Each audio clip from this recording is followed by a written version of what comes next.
Hey everyone, welcome to this weekly Sidereal Astrology forecast for the week of May 1st through the 7th of 2023.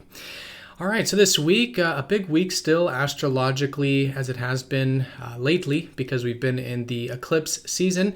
We had that solar eclipse about 2 weeks ago, depending on when you're watching this video.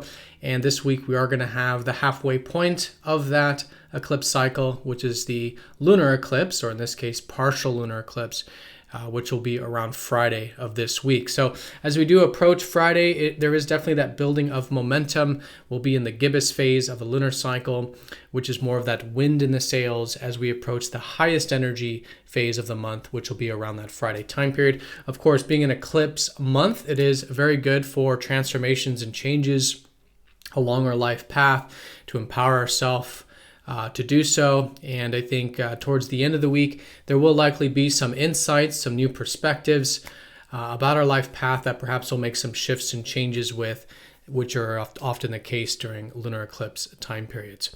All right, so along with this, we do have Pluto going retrograde here on Monday. He's been part of this eclipse. And so nothing major with this, but noticing that perhaps over the next 6 months, maybe it is good to do some reworking, some reevaluating with some of the deeper aspects of ourselves and of life, things like psychological work or shadow work or personal transformation. All this could be good to start to mull over, go within a little bit to do. Also around Monday, Mercury will be retrograde over the sun, marking the halfway point of the Mercury retrograde season that we're in. And then towards the end of the week, again, around that Friday time period, we do have a couple aspects. We do have Venus squaring up to Neptune, sextiling Jupiter, so there could be some maybe receptivity that could be good to incorporate in our relationships and to enjoy life in a bit more of a kind of going with the flow, receptive kind of way. And then at the very end of the week on Sunday, Venus will go into Gemini, and so that'll ease up off some of that watery energy with Neptune and go into a very practical and communicative enjoyments and connections to be had with Venus there for the coming weeks. All right, so let's go and take a look at all of this here in more detail when we return.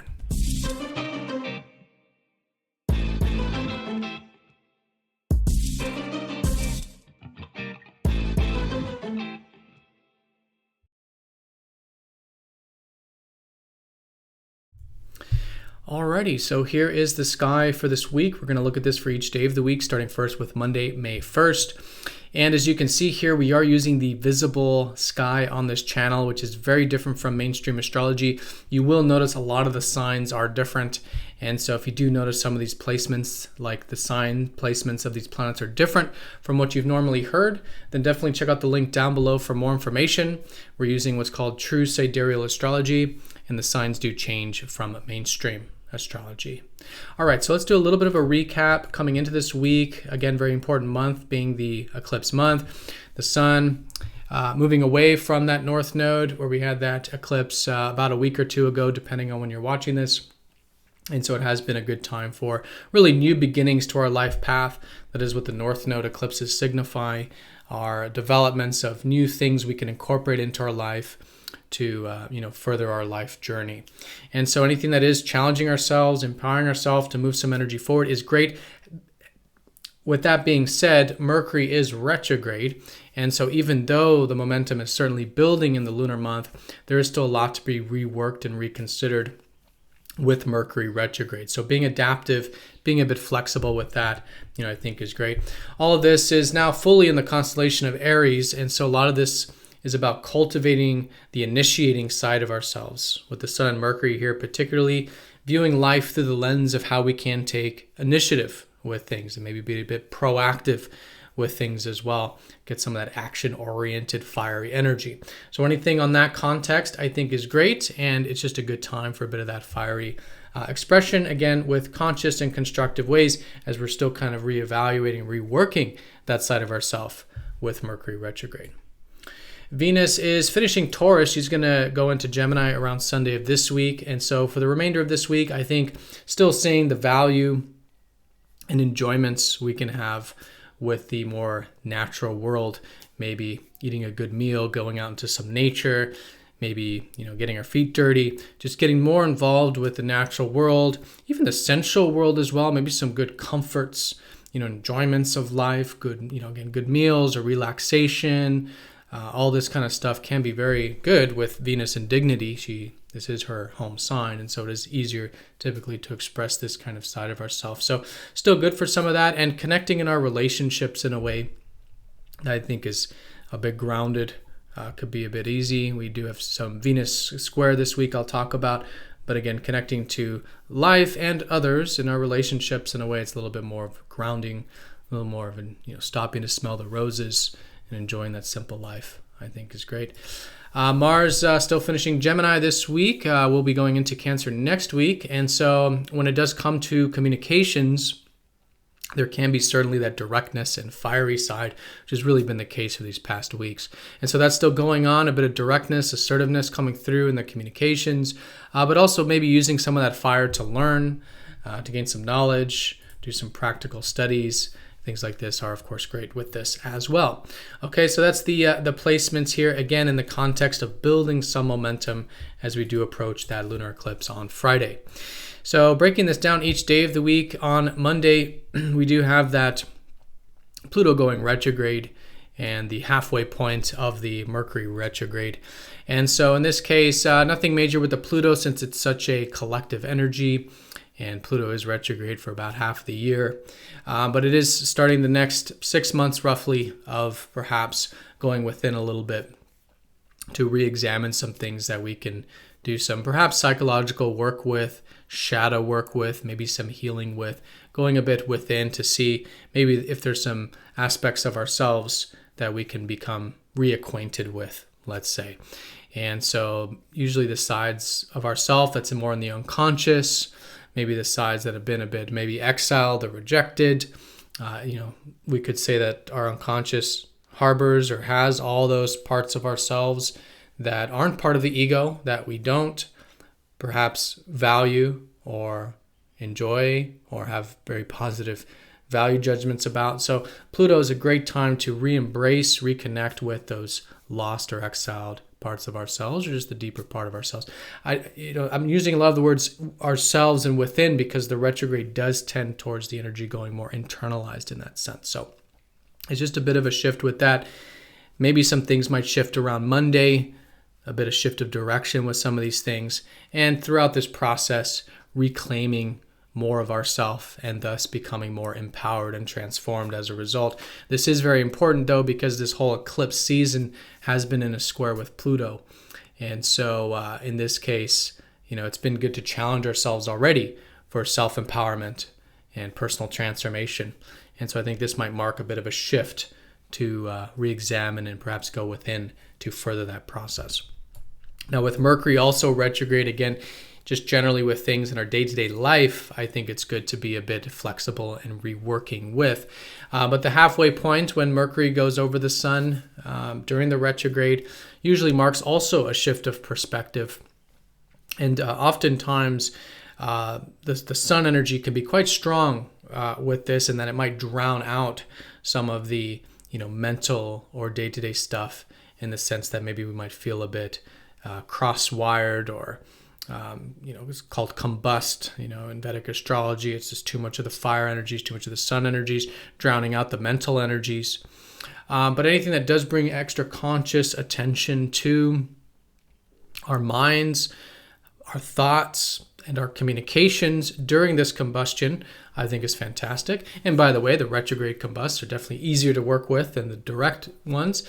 And so nothing major with this, but again, bringing extra attention to our thoughts, to our communications will likely just help facilitate this perhaps insight that's shifting with this conjunction as the halfway point tends to shift things, a new perspective perhaps, maybe just looking at it from a different angle, maybe trying something new in our day-to-day life, especially if there's been some experimentation you've been doing this past roughly week and a half with this retrograde. So great to do that, bring extra conscious attention there to help facilitate some of these shifts and awareness that can certainly come in during that conjunction.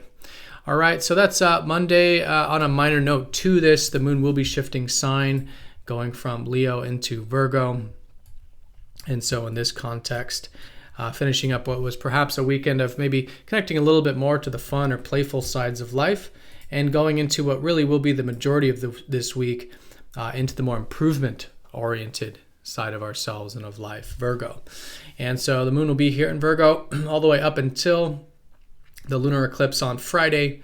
And so anything that is about, improving things, refining things in our life, maybe personal development, maybe our work, service, building good routines, good habits, anything that can be fixed, improved, strive towards perfection with, I think it's great with the moon's placement here. And this will become more accentuated probably the days around Tuesday and Wednesday, as we don't have any major aspects going on those couple days. And so it does tend to pull more on the lunar placement when those days occur, when there's no major aspects going on there. Okay, but really for all intents and purposes, the whole sort of work week, if you will. Now, once we do get to the Thursday time period, Venus will form a couple aspects, most notably the square up to Neptune. So again, Venus is the planet of our values, enjoyments, connections, and our relationships, basically the connection to life and others. And in this case, Neptune squares do tend towards over and under extremes with Neptune energy. Neptune is the watery side of things. And so there can be over or under extremes with maybe wanting to hide away or escape or get too caught up into ideals or dreams, or maybe not enough of that water, maybe a bit apathetic or kind of resistant. And so finding that middle ground between, going with the flow in conscious and constructive ways, being present in constructive ways, enjoying, being grateful for things, anything that's that healthy expression of water, the healthy expression of spirituality, where it's not, wanting to escape, but it's more accepting, it's more at peace, it's more present, and it's also, more accepting in the sense that, it's not just rejecting of the spiritual or flow elements of life. And so anything that is that healthy, constructive energy of Neptune, which is that of, again, a sense of connecting with our soul and doing what's important to us on a soul and spiritual level. Maybe in those relationships, a bit of compassion or acceptance or receptivity there.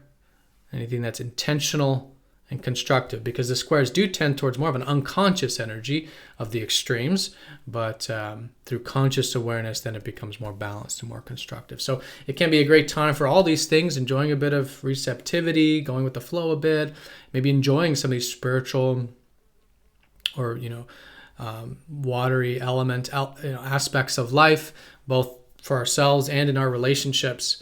I think can be great with that intention with this square. And it's really during squares that things can be very constructive, in fact. But there's support from Jupiter there, so there is a bit of maybe buoyancy, maybe some open-mindedness available, which is nice to see with this one as well. All right, but this is really where we're going to start to feel that lunar eclipse. It is a partial lunar eclipse, but we do call it one inside in astrology in general because of the proximity it is to, in this case, the south node. The proximity of the full moon to the south node. And so this marks the halfway point of the lunar month. I'll make a separate video on this, of course, but it is a shift to that life path. And we typically do gain some insights and new perspectives around that lunar eclipse time period. It will be in Libra, but quite close to Virgo still. But I think definitely leaning more towards the Libra side of things. And so it's a good time to do a status check with how we can bring perhaps a little more balance into our life, especially because the lunar eclipse will be opposite up to Mercury retrograde and opposite up to Uranus as well. There will be a trine to Mars. Again, I'll cover all this in the eclipse video, but halfway point of the lunar month, shifts and changes along the life path cycle, both for the month and you could say for the year as well. And so good to allow in some of that awareness and perhaps take some actions to pivot and shift directions as the insights usually lead us to doing during full moon and lunar eclipse time periods. All right, so that's going to be around Friday there. And then, of course, that moon will be in Libra. So Friday, Saturday, again, bringing more balance into our life. Maybe some themes around fairness, what's right, what's just, maybe in those relationships, Libra, but more balance in our personal and interpersonal life in general. And then the weekends here on Sunday with the moon going into deep Scorpio, so there could be some depth, some things to bring up there for ourselves and others on Sunday. But Venus will be going into Gemini. So it is adding to a bit more of that Gemini energy of Mars, where it has been good to, again, perhaps do some communication and some learning. And this can be very enjoyable now for the coming weeks with Venus here. So starting to see perhaps the value and enjoyment of learning, using our mind, maybe some social communication. Things like this can be great. All right, everyone. So that is the week in a nutshell. It kind of seems like a lot, I suppose, but put simply, we do have that lunar eclipse on Friday. That is the halfway point of the lunar month, shifts and pivots along the life journey. We have a little bit of perhaps internalization going on that we can do with, perhaps some healing or some personal transformation stuff with Pluto retrograde. Early in the week, we do gain some new perspectives, perhaps on whatever we've been implementing the past week and a half with the Mercury retrograde. Midweek, just balancing a bit of that watery energy, that receptivity in healthy and constructive ways, especially with how we're connecting to life and in our relationships. And then after that eclipse, as we start to integrate those shifts of awareness, we may notice a bit of a shift of value, of starting to value a bit more of that informational, practical, and communicative elements of Gemini.